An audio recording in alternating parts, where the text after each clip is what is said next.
All right, you guys, let me show you how to properly detangle with a comb, okay? Because the longer your hair gets, and for certain protective styles or certain styles that you're interested in doing, you really can't get around the blow dryer. And before you use the blow dryer, sometimes you really do need to detangle with a wide tooth comb because, honey, the fingers just ain't enough. So make sure you take your conditioned water. Remember, I have my elixir in this water to soften it up a bit. And you see that it's basically just vitamin water loaded with oils inside the water. So it's pretty much going to help me instantly add hydration so I can start the detangling process. And you want to get the hair as saturated as possible. Yes, darling. Get it as wet as possible. The wetter, the better. And I love this stuff because, as you can see, it just adds like basically liquid conditioner on the hair to really help me get through it.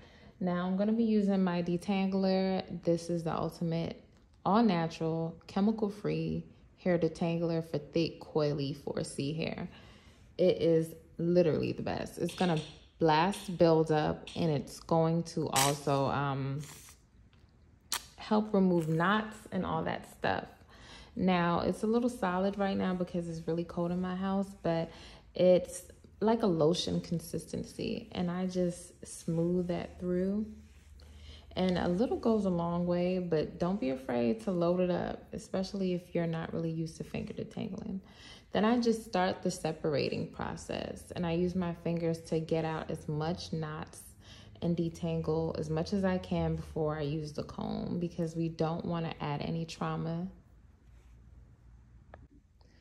Okay, so once I got it separated enough to my liking, and I can pretty much kind of go through it, that's when I'll take my big comb. Now, a lot of people I know, they start detangling from the bottom, which I don't think it's wrong to detangle from the bottom, but I believe my method is a lot more safer, and it is just, you have to be very, very gentle. Now, I'm not going to put the comb in and rake it through because that will obviously tear the hair out and make it very, very painful. But what I do is focus on the root and try to get any root budding. And I stop. Wherever I get stopped at, I just stop. And I just begin to stretch the hair out and get anything from the root. I go underneath. I go to the side. And I just do it that way. So once I believe the first layer is combed nicely, then I go to the next section, and I'll start I'll just chop the comb in here and just start like this and just continue to pull down and work my way back up. I feel like this is a lot more painless than starting from the bottom, and is a lot safer. Try to go gently.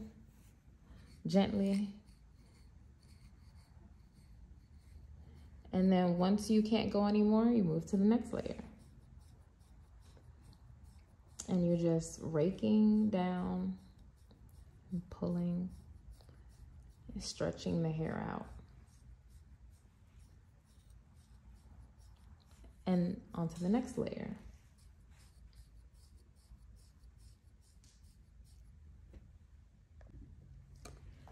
And you just move on to the next layer.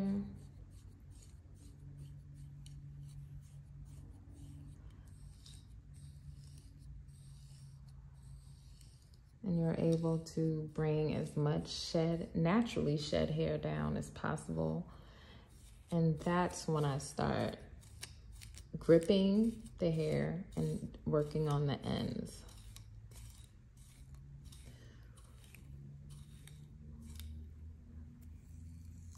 To get out some shed hair. Now that I got out all that shed hair, I should be able to pretty much comb through for the most part. So that's my way of really combing through someone's hair, starting from the root and stretching the hair down. Okay?